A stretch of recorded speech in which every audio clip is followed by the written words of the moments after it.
ಸುರತ್ಕಲ್ನ ಮುಖದಲ್ಲಿರುವ ಶ್ರೀನಿವಾಸ್ ವಿಶ್ವವಿದ್ಯಾಲಯದಲ್ಲಿ ಶ್ರೀನಿವಾಸ್ ಯೋಗ ಮತ್ತು ಸಂಸ್ಕೃತ ಅಧ್ಯಯನ ಹಾಗೂ ಸಂಶೋಧನಾ ಕೇಂದ್ರವು ತೀರ್ಥಹಳ್ಳಿಯ ಭೀಮನಕಟ್ಟೆ ಭೀಮಸೇತು ಮುನಿವೃಂದ ಮಠದ ಶ್ರೀ ರಘುವೀಂದ್ರ ತೀರ್ಥ ಸ್ವಾಮೀಜಿಯವರ ಉಪಸ್ಥಿತಿಯಲ್ಲಿ ಉದ್ಘಾಟನೆಗೊಂಡಿತು.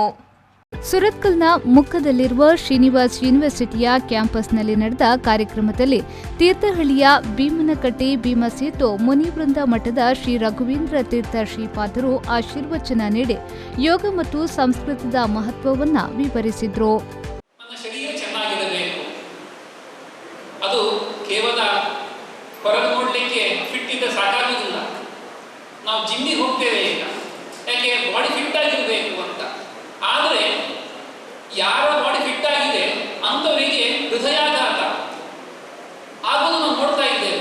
ಅರ್ಥಾತ್ ಕೇವಲ ಹೊರಗಿನಿಂದ ದೇಹ ಅದು ಚಂದ ಕಂಡ್ರೆ ಸಾಕಾಗುವುದಿಲ್ಲ, ಒಳಗಿಂದ ಚೆನ್ನಾಗಿರಬೇಕು, ಸ್ವಾಸ್ಥ್ಯ ಇರಬೇಕು. ಆ ನಿಟ್ಟಿನಲ್ಲಿ ಯಮ ನಿಯಮ ಪ್ರಾಣಾಯಾಮಾದಿಗಳನ್ನು ಹೇಳ್ತಾರೆ. ಒಂದೊಂದು ಕೂಡ ಅದ್ಭುತವಾದ ವಿಚಾರಗಳು. ನಿಯಂತ್ರಣ, ನಮ್ಮ ಇಂದ್ರಿಯಗಳ ನಿಯಂತ್ರಣ, ಕಣ್ಣು ಕಿವಿ ಎಲ್ಲ ಹೊರಮುಖವಾಗಿದೆ, ಅದನ್ನು ನಿಯಂತ್ರಿಸುವಂಥದ್ದು. ನಮ್ಮ ದೇಹದಿಂದ ತ್ಯಾಜ್ಯ ಏನು ಹೋಗ್ತದೆ ಅದರ ಸಮಯಕ್ಕೆ ಸರಿಯಾದ ಅದರ ಮೇಲೆ ನಿಯಂತ್ರಣ, ಆಹಾರದ ನಿಯಂತ್ರಣ, ಪ್ರತಿಯೊಂದರನ್ನು ಮಾಡುವಂಥದ್ದು. ಹಾಗೆ ಆಹಾರವನ್ನು ಇಂಥ ಸಮಯದಲ್ಲೇ ಸ್ವೀಕಾರ ಮಾಡಬೇಕು. ನಾಗಪುರದ ರಾಮತೇಕನ ಕವಿ ಕುಲಗುರು ಕಾಳಿದಾಸ ವಿಶ್ವವಿದ್ಯಾಲಯದ ಕುಲಪತಿ ಡಾಕ್ಟರ್ ಶ್ರೀನಿವಾಸ್ ವರೇಕೇಡಿ ಅವರು ದೀಪ ಬೆಳಗಿಸಿ ಕೇಂದ್ರವನ್ನು ಉದ್ಘಾಟಿಸಿದರು.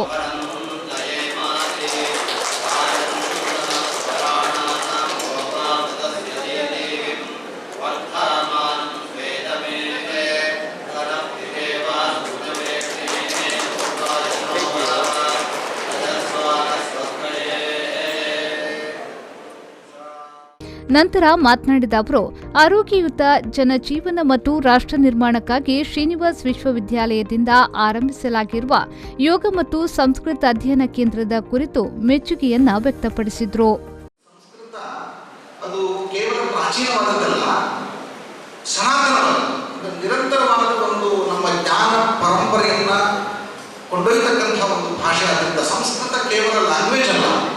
ಸೊ ಇವತ್ತು ಸಂಸ್ಕೃತವನ್ನು ಲ್ಯಾಂಗ್ವೇಜ್ ಆಗಿ ನೋಡಿದರೆ ಅದು ಯಾಕೆ ಬೇಕು, ಕನ್ನಡ, ಸಂಸ್ಕೃತ, ಹಿಂದಿ ಈ ಭಾಷೆಗಳ ನಡುವೆ ಒಂದು ವಿವಾದ ಹೊಂದುತ್ತೆ.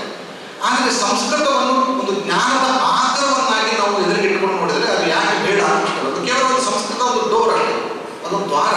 ನಾವು ಸಂಸ್ಕೃತವನ್ನು ಮುಚ್ಚಿಬಿಟ್ರೆ ದೊಡ್ಡ ಜ್ಞಾನದ ಭಂಡಾರವನ್ನು ಕಳೆದುಕೊಂಡಿದ್ದೇವೆ ಅಂತ. ಹೀಗಾಗಿ ಸಂಸ್ಕೃತವನ್ನು ಮತ್ತೆ ಪುನಃ ಮೇನ್ ಸ್ಟ್ರೀಮಿಂಗ್ ಎಜುಕೇಶನ್ ತರಬೇಕು. ಯಾಕಂದ್ರೆ ಬ್ರಿಟಿಷರು ಬಂದಾಗ ಭಾರತಾದ್ಯಂತ ಸಂಸ್ಕೃತದ ಎಲ್ಲ ವಿದ್ಯಾಲಯಗಳಲ್ಲಿ ಸಂಸ್ಕೃತದ ಅಧ್ಯಯನ ಇತ್ತು. ಬ್ರಿಟಿಷರು ಮೊದಲು ಮಾಡಿದೆ ಅಂದರೆ cutting the roots of the tradition. ನೀವು ರೂಟನ್ನು ಕಟ್ ಮಾಡಿಬಿಟ್ರೆ ಆಮೇಲೆ ಗಿಡ ಜಾಸ್ತಿ ಬದುಕಿರೋದಿಲ್ಲ. ರಷ್ಯಾ ಮಾಸ್ಕೋದ ಇಸ್ಕಾನ್ ಮಂದಿರದ ಭಕ್ತಿ ವಿಜ್ಞಾನ ಗೋಸ್ವಾಮಿಯವರು ಮಾತನಾಡಿ, ಈ ಕೇಂದ್ರವು ಮುಂದಿನ ದಿನಗಳಲ್ಲಿ ಹೆಚ್ಚು ಎತ್ತರಕ್ಕೆ ಬೆಳೆಯಲಿ ಎಂದು ಹಾರೈಸಿದರು.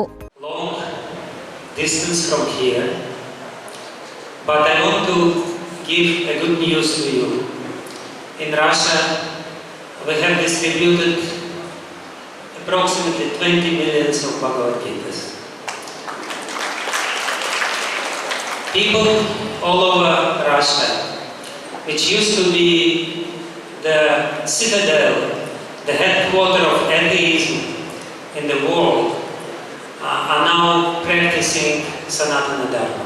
In all the Puranas it is said that in this age of Kali, the main dharma of the human being is to chant the holy name. Srinivas ಯೂನಿವರ್ಸಿಟಿಯ ಕುಲಾಧಿಪತಿ ಡಾಕ್ಟರ್ CA ರಾಘವೇಂದ್ರ ರಾವ್ ಅವರು ಕಾರ್ಯಕ್ರಮದ ಅಧ್ಯಕ್ಷತೆ ವಹಿಸಿ ಮಾತನಾಡಿ, ಈ ಕೇಂದ್ರವನ್ನ ಉನ್ನತ ಮಟ್ಟಕ್ಕೆ ನಿರ್ಮಿಸಲು ಎಲ್ಲರೂ ಸಹಕಾರವನ್ನ ನೀಡಿದ್ದಾರೆ. ಇದರ ಪ್ರಯೋಜನವನ್ನ ಎಲ್ಲರೂ ಪಡೆದುಕೊಳ್ಳಿ ಎಂದು ಹೇಳಿದರು.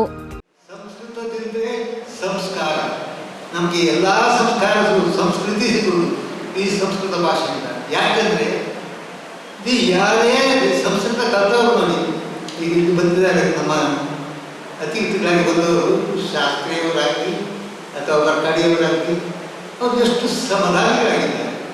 ಯಾಕೆ ಸಂಸ್ಕೃತ ಭಾಷೆ ಉಂಟಲ್ಲ, ಅದು ಕಲ್ತ ಕೂಡಲೇ ಕೇಳಲಿಕ್ಕೆ ಕಿವಿಗೂ ಭಾಳ ಒಂದು ಮ್ಯೂಸಿಕ್ ಕೇಳಿದ ಹಾಗೆ ಆಗ್ತದೆ, ಮನಸ್ಸಿಗೆ ಆಧಾರ ಆಗ್ತದೆ, ಮನಸ್ಸು ತೃಪ್ತಿ ಪಡ್ತದೆ, ಉದ್ಯೋಗಗೊಳ್ಳುವುದಿಲ್ಲ.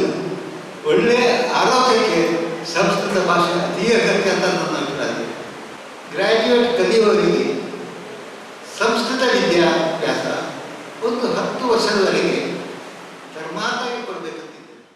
ಈ ಸಂದರ್ಭದಲ್ಲಿ ಅಮೆರಿಕ ಫ್ಲೋರಿಡಾದ ಯೋಗ ಸಂಸ್ಕೃತಂ ವಿಶ್ವವಿದ್ಯಾಲಯದ ಕುಲಾಧಿಪತಿ ಡಾಕ್ಟರ್ BVK ಶಾಸ್ತ್ರಿ, ಶ್ರೀನಿವಾಸ್ ಯೂನಿವರ್ಸಿಟಿಯ ಸಹ ಕುಲಾಧಿಪತಿ doctor A Srinivasa Rao, trust ಸದಸ್ಯರಾದ A Vijayalakshmi R Rao, professor A Mitra S Rao, Padmini Kumar, Srinivas ವಿಶ್ವವಿದ್ಯಾಲಯದ ಕುಲಪತಿ ಡಾಕ್ಟರ್ PS ಐತಾಳ್, ಕುಲಸಚಿವ ಡಾಕ್ಟರ್ ಅನಿಲ್ ಕುಮಾರ್, ಪರೀಕ್ಷಾಂಗ ಕುಲಸಚಿವ ಡಾಕ್ಟರ್ ಶ್ರೀನಿವಾಸಮಯ್ಯ, ಅಭಿವೃದ್ಧಿ ಕುಲಸಚಿವ ಡಾಕ್ಟರ್ ಅಜಯ್ ಕುಮಾರ್, ಶೈಕ್ಷಣಿಕ ಕುಲಸಚಿವ ಆದಿತ್ಯ ಕುಮಾರ್, ಕೇಂದ್ರದ ನಿರ್ದೇಶಕ ಡಾಕ್ಟರ್ HK ಸುರೇಶ್ ಆಚಾರ್ಯ ಉಪಸ್ಥಿತರಿದ್ದರು.